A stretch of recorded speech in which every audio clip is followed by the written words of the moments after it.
కువైట్లో అన్నమయ్య జిల్లా వాసి అర్ధనాదాలు అయ్యా నన్ను కాపాడండి లేకపోతే ఆత్మహత్య శరణం అంటూ అన్నమయ్య జిల్లా వాల్మీకిపురం చెందిన శివ కువైట్లో మాట్లాడిన వీడియోను పంపారు. యజమానులు పట్టించుకోవడం లేదని, తినడానికి ఇబ్బందులు ఉన్నాయని, విష పురుగులతో ఇబ్బందులు ఉన్నాయని ఆయన ఆవేదన వ్యక్తం చేశారు.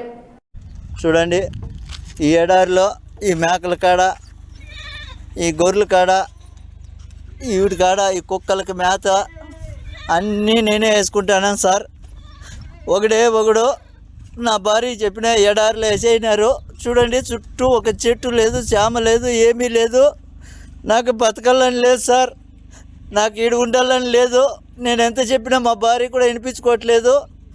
ఎవరు చెప్పినా కూడా నా మాట నమ్మడం లేదు. ఆ పావురాలకి, ఈ కుక్కలకి అన్నిటికీ మేత, మంచి చెడ్డ అన్నీ చూడాలి.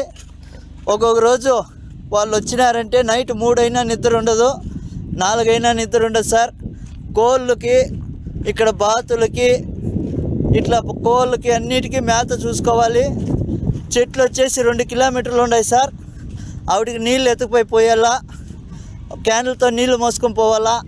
ఈ జనరేటర్లు ఒకటంటే ఒకటి పని చేయడం లేదు. వాళ్ళకి చెప్తే వాళ్ళు కనీసం పట్టించుకోవడం లేదు. మొన్న మోటార్ చెడిపోతే మోటార్ కూడా కనీసము రిపేర్ చేయించుకొస్తానని ఎత్తుకుపోయినాడు. ఇంతవరకు తేలేదు సార్. నీళ్ళు క్యాన్లు మోస్తానన్న రోజు ఒక మోటార్ పని చేస్తుంది, చెప్పినా కూడా వాళ్ళు చెవుల్లోకి వేసుకోవడం లేదు. చూడండి, ఈ పావురాలు, ఈ బాతులు, వీడికి అన్నిటికీ నీళ్ళు పొద్దున్నే నుంచి మోయాలా, అన్నీ చేయాలి సార్. నేను ఒకటే నా వల్ల కావడం లేదు. ఎండకి సుస్థి అయిపోతుంది. ఇక్కడ పట్టించుకునే వాళ్ళు లేరు. ఇప్పుడు ఆయన వచ్చి 3 రోజులు అవుతుంది సార్. కనీసం నువ్వు తిన్నావా, చచ్చినావా అని ఫోన్ కూడా చేయడం లేదు. ఈడ నాకు ఈ పక్క పాములు, తేళ్ళు ఎక్కువ ఉన్నాయి సార్. నేను చచ్చిపోయినా కూడా అడిగేవాడు లేదు సార్. ఈడ నా పరిస్థితి ఇట్లుండదు.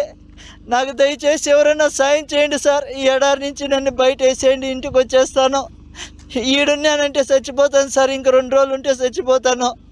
నా వల్ల కావడం లేదు సార్. చూడండి, చుట్టుకారము ఒక చెట్టు లేదు, చేమ లేదు, ఒక మనిషి మాట్లాడేవాడు కూడా లేడు సార్. ఈడ నాకు కనీసం మాట్లాడించేవాడు లేడు. తిన్నావా, చచ్చినావా, ఏంపా, ఎట్లుండదు అని అడిగేవాడు లేదు సార్. నాకు నా బిడ్డలు గుర్తొస్తున్నారు. నేను బతకలేను సార్. ఈడ దయచేసి ఎవరైనా నన్ను సాయం చేయండి. ఈ కోవిడ్ నుంచి నన్ను బయటపడేయండి సార్. ఏం చెప్పినా కూడా ఏజెంట్ కూడా కానీ నా మాట వినడం లేదు సార్. డబ్బులు కట్టు అంటున్నారు. నా కాడ అంత డబ్బులు లేదు.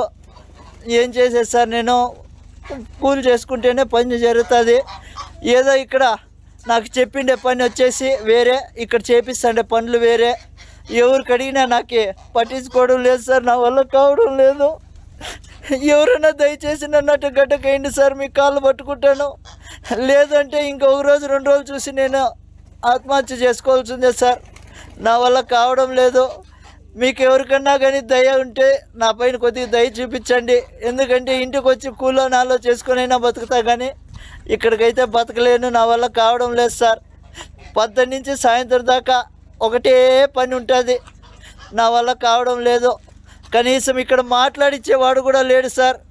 నా కర్మ వద్దు. ఇక్కడ నేను ఎంత బాధపడతానంటే అంత బాధపడతాను. మా భార్యకి ఫోన్ చేసి చెప్తే, నాకా డబ్బు లేదబ్బా, నేనేం చేసేది, నేను ఎక్కడి నుంచి తీసుకురావాలి అందంటుంది.